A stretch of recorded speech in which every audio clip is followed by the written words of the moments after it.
Hi everyone, it's Karen here, and I'd like to welcome you to this interview today that we're having on Woman Who Create series.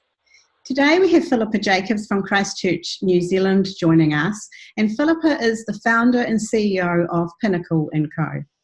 Phillippa will share her story on how she had the courage to go for what it was that she wanted, and so she's created the life that she wanted for herself.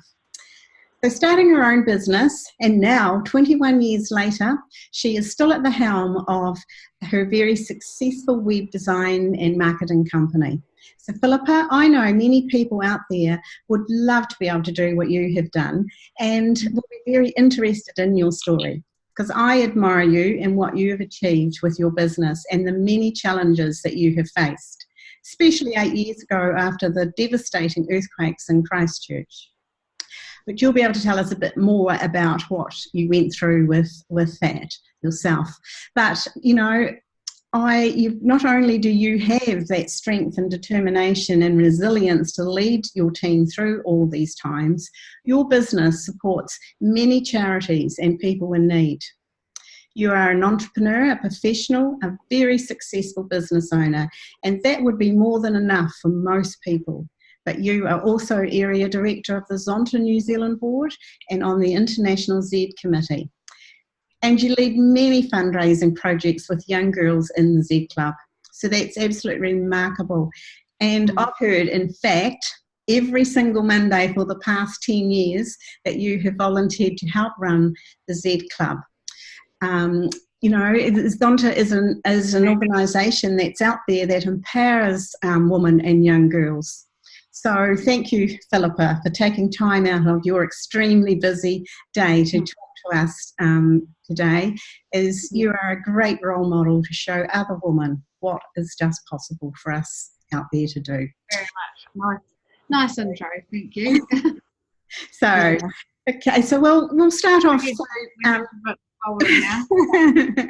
Well, it's all true. Absolutely true. Well, you know how the saying goes: you want something done, then you ask a busy person. Yeah, so I guess it comes up, and that is exactly how it does work out in life. But as I said, you know, you're someone that I greatly admire, and so I want to bring these role models in for other women to hear how you actually can just get out and do stuff. So perhaps we'll go back to, you know, an earlier part of your life. What do you think shaped you into the successful woman that you are today? You know, what kind of childhood, etc., did you have? Well, I had a pretty good childhood, but was probably a pretty maybe typical teenager of being a little bit naughty. How I got here, I sometimes say stubbornness, but my mother says determination because it's a much more polite way of saying that. But yes, I guess how I got here today, there's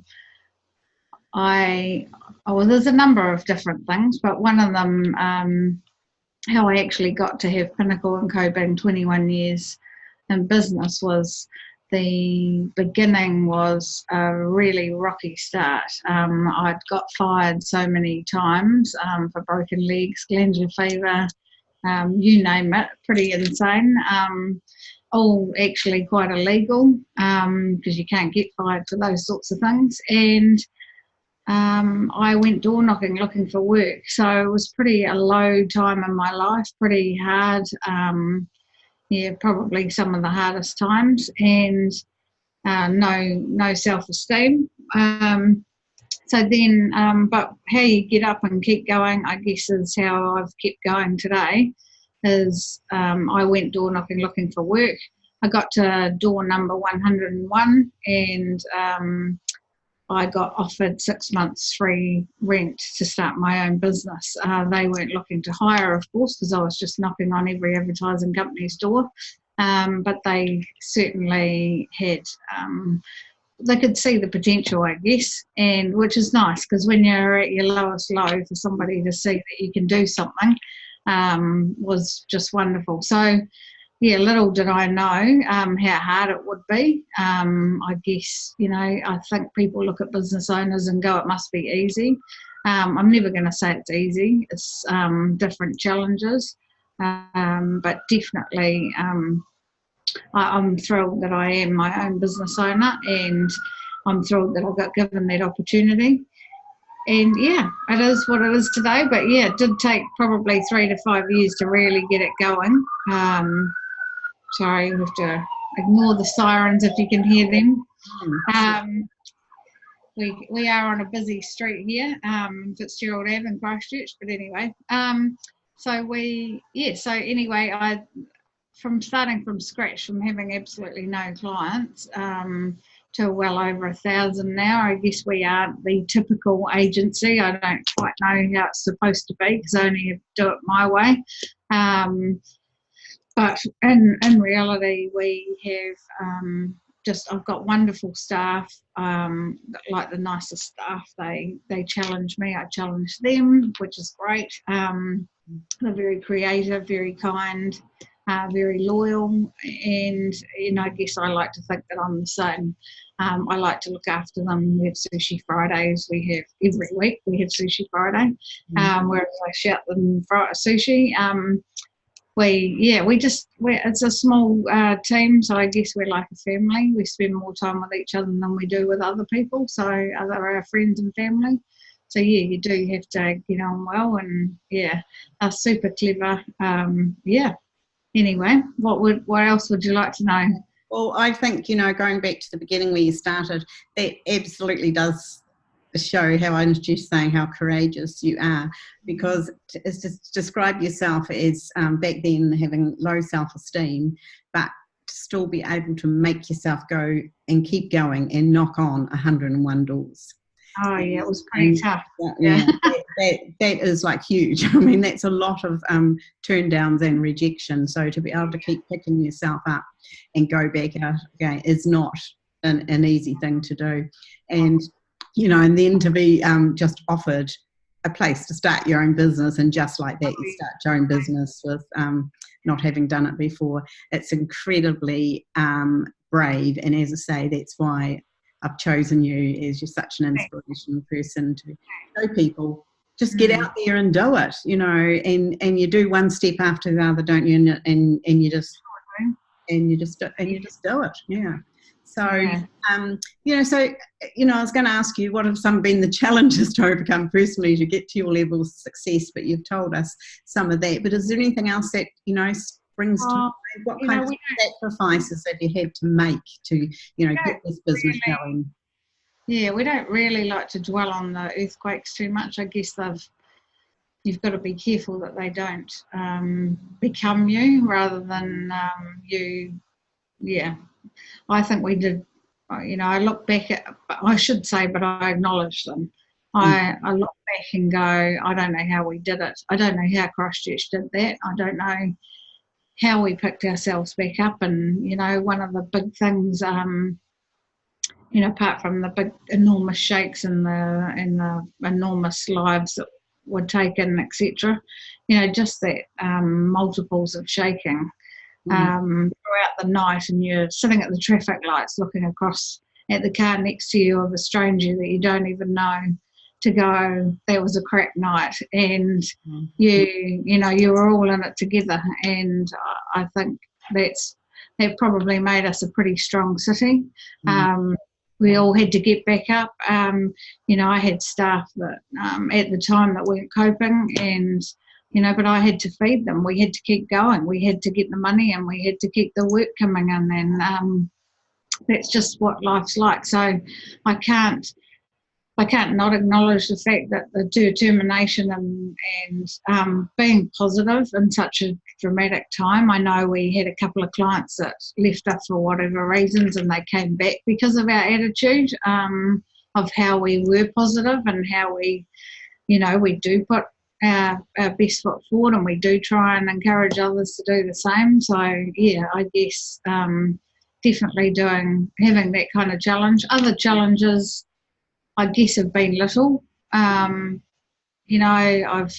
International Women's Day comes up, or something to do with whether I'm a woman. I'm kind of probably, even though I'm in Zonta and I want equalness, I don't think of myself as being a minority in a small part of this world. I don't look at myself as female versus male, so that part of my business hasn't really, I've got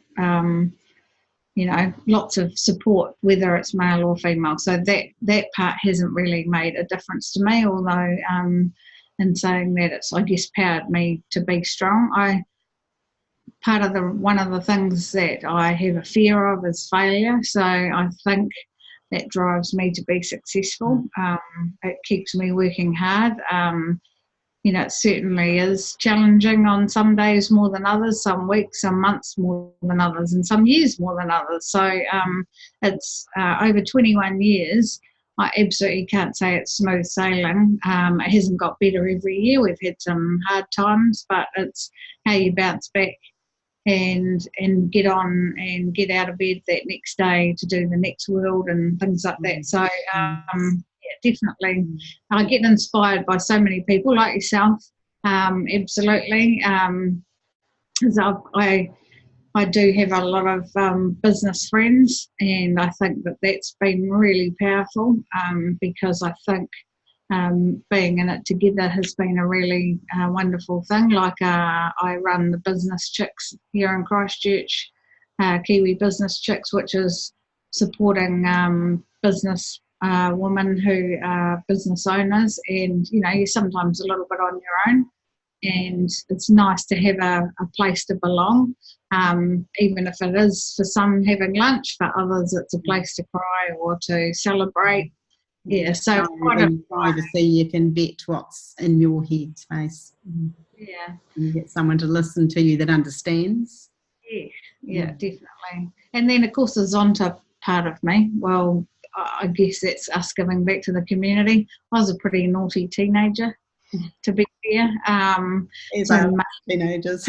It's a learning time of life, isn't it? I did go to school to get my personality, not for any grades. And that's part of where my low self-esteem possibly came from. I certainly wasn't from my family. My family are wonderful. But I got first class honours when I was studying in America, and it's not until probably then that I went, oh, I am actually quite good at something. I can do this. So that was a pretty powerful moment in my life to move me forward. But of course, coming back and getting started again in New Zealand had its challenges, and yeah, definitely. Well, we'll just go back to, you downplayed the earthquake side a lot. I know in your business you faced lots of challenges, and can you tell us a little bit about that? Because didn't you have to move your business around several times, and didn't you have someone break in? Yes, I know, it's quite unbelievable. Things, and so you had to get that business and keep it going and keep wages coming in for your staff and look after your clients and go through all those challenges, getting your business set up several times. Yeah, I was one of the 5 businesses. I do remember the national government got everybody together and asked us 5 businesses what they could do to help. And I guess reality was a bit of cash flow at that time. So that's where that 300 a week came from. I guess I was part of that discussion group that made that happen, which I was pretty proud of. It certainly helped us. Can't deny that an extra $300 per staff member didn't help at the time. We moved. Oh, look, it was crazy. The first September earthquake did quite a lot of significant damage to our building that we had to move out. I guess some people it wasn't quite so bad, but definitely we were in a beautiful old historic building that we'd only moved into 9 months before. It was kind of just getting finished. We'd get our last cupboards put up and things like that, and then we moved to another red brick building, which we thought, who would ever thought that a red brick building was probably not a good idea with huffing and puffing and blow your house down. But and then between times, of course, we worked from home, and another time we worked from one of my staff members' homes for a few weeks. So it's incredible. We did find this place that we're in Fitzgerald Ave pretty quickly, but of course that took 6 weeks to do a fit out and things like that.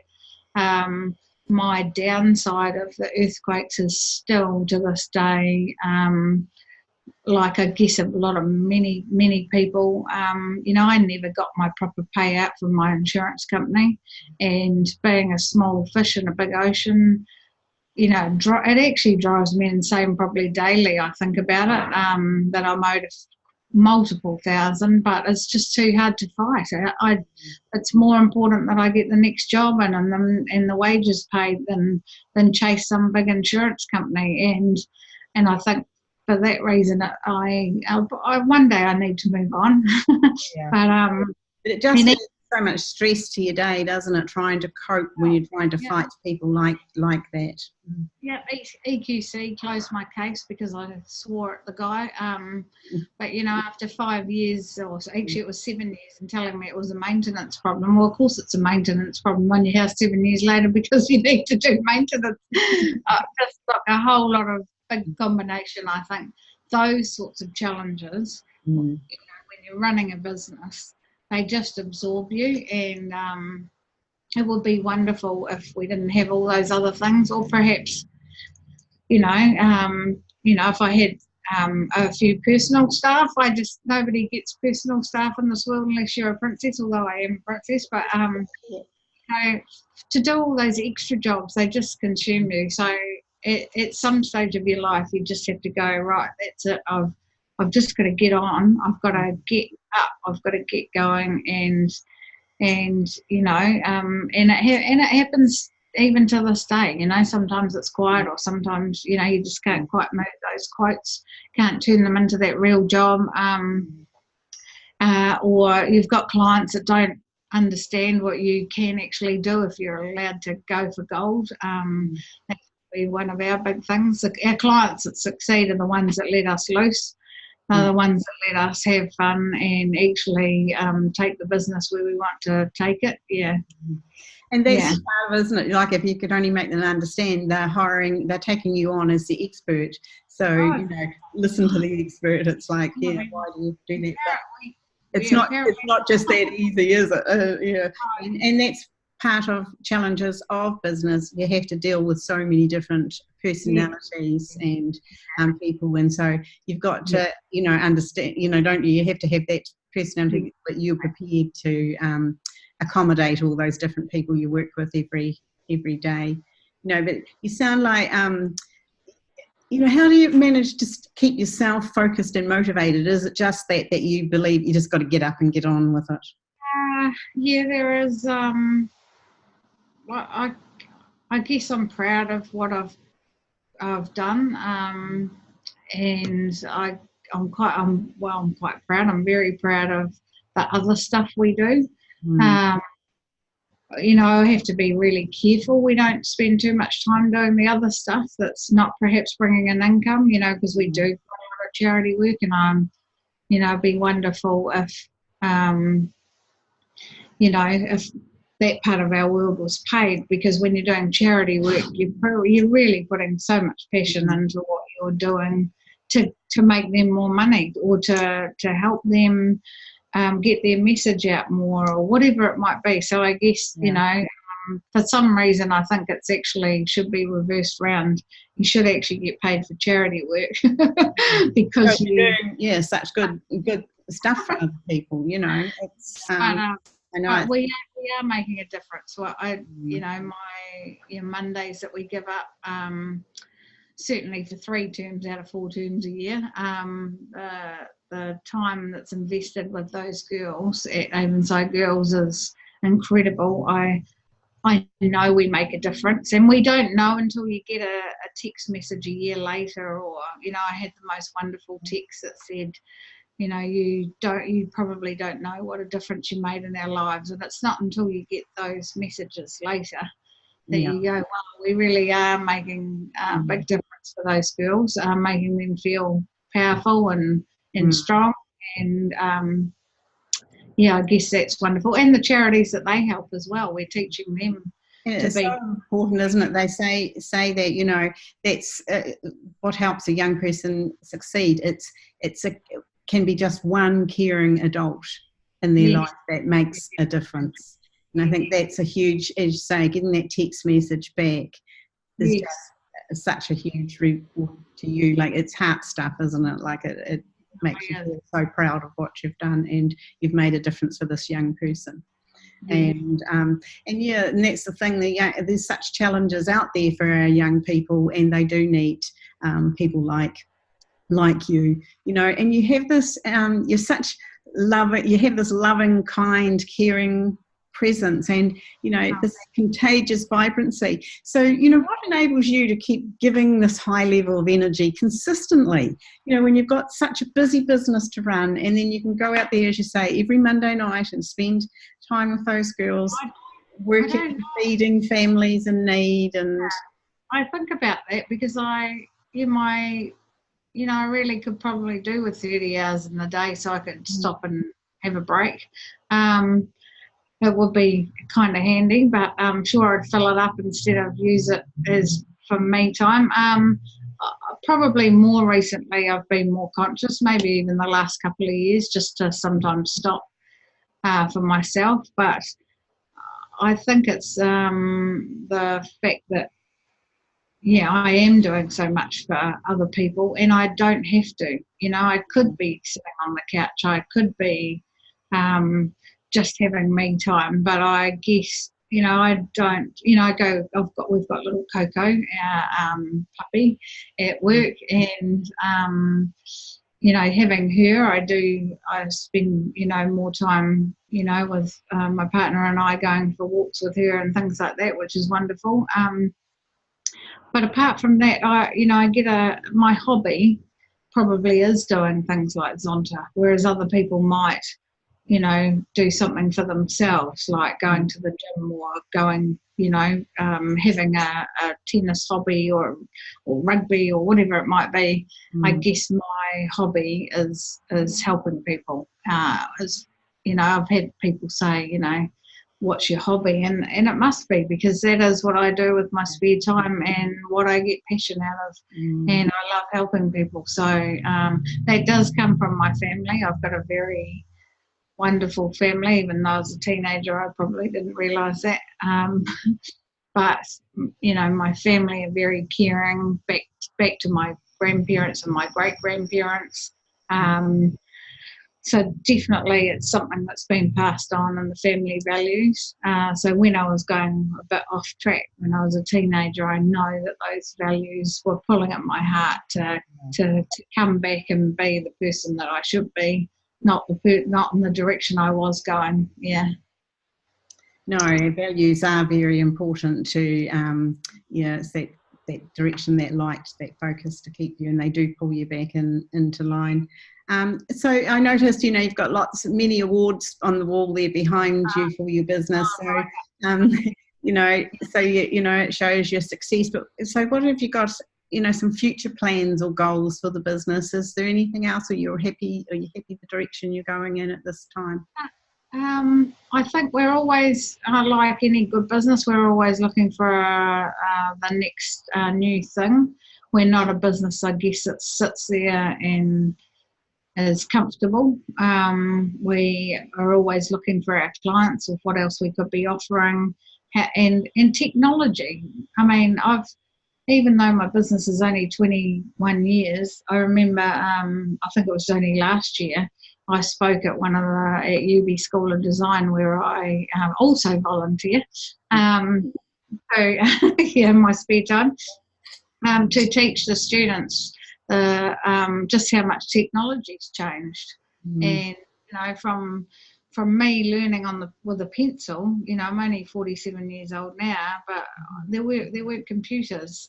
There was when I was in high school, but they had Space Invaders that my dad used to bring. He was a school principal. He used to bring a school computer home sometimes, and we did Space Invaders. Well, that's certainly not using it as a design program. Definitely technology has been a big thing. So as a business, we notice all the time. So that's probably one of our things. When we do a website 4 or 5 years ago, that website's now old. And and it's educating our clients that we're not just trying to take their money for the next job. They actually, for them to have a good performing website, they need to keep it upgraded and keep it updated. So technology wise, absolutely, that's what our business is about.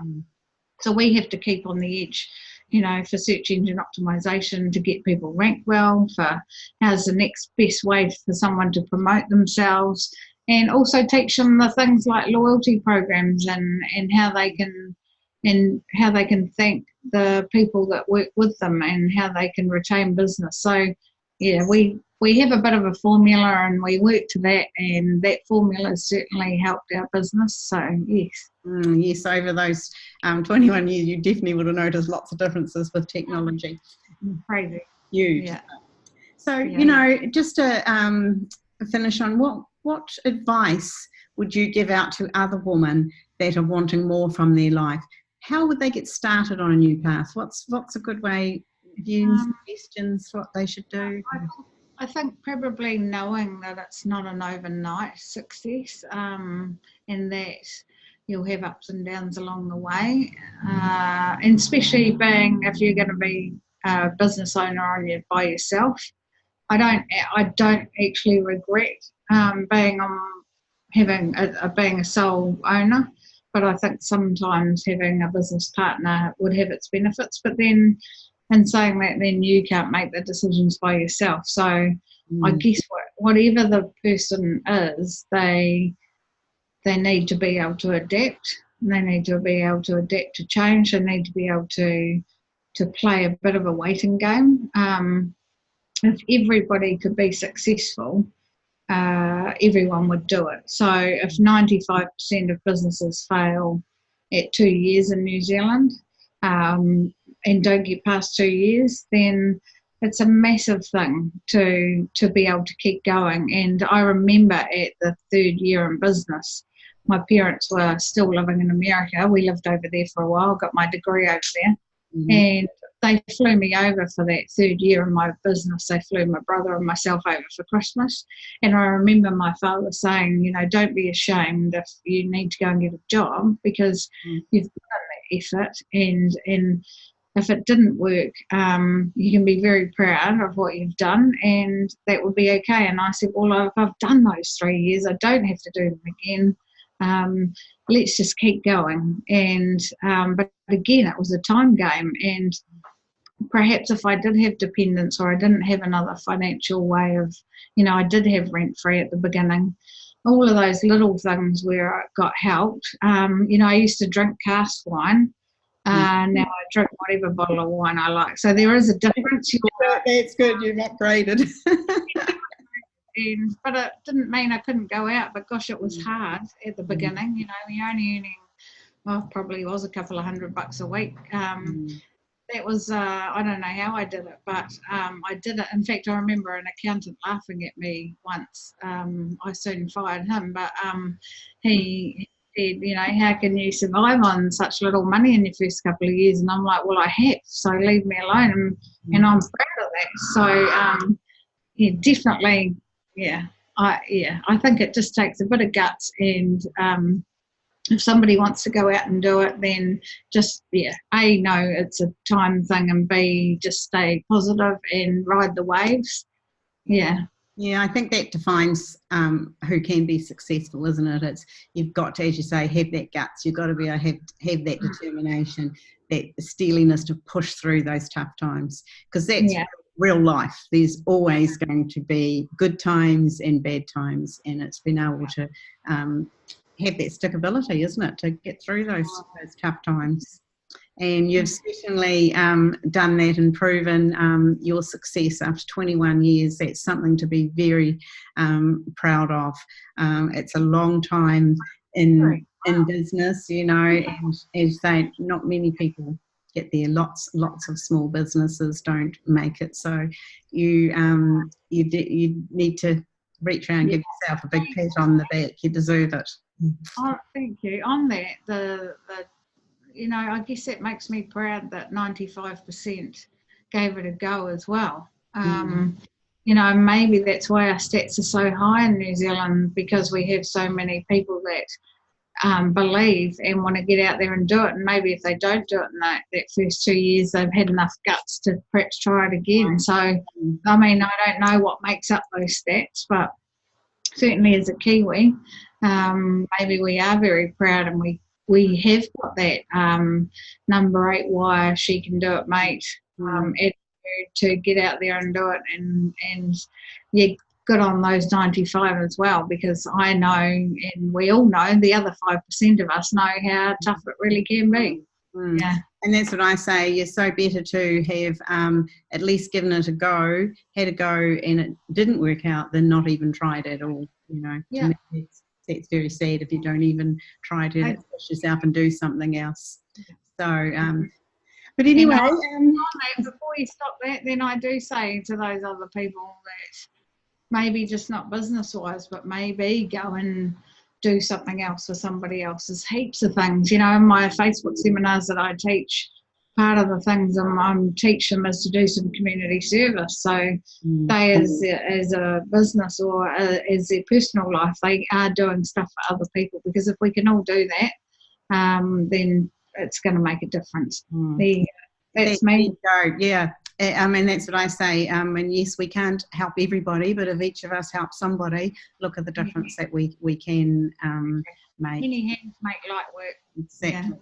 So, well, thank you, Phillippa, for sharing your story with us today. And I know it will inspire many women to get out there and create the life that they want for themselves. You know, because we can have anything we want. It's about making that decision to start and to take action, just as you said, and do what's necessary along the way. So everybody out there, just start, do something. Doesn't matter what it is, just choose one thing and do something today, one step to get on your way. And if you need any help, I love helping people, so contact me. I'd be very happy to give you some support and help along the way. So everybody, have a great day, and thank you for listening. And so bye for now from Phillippa and I.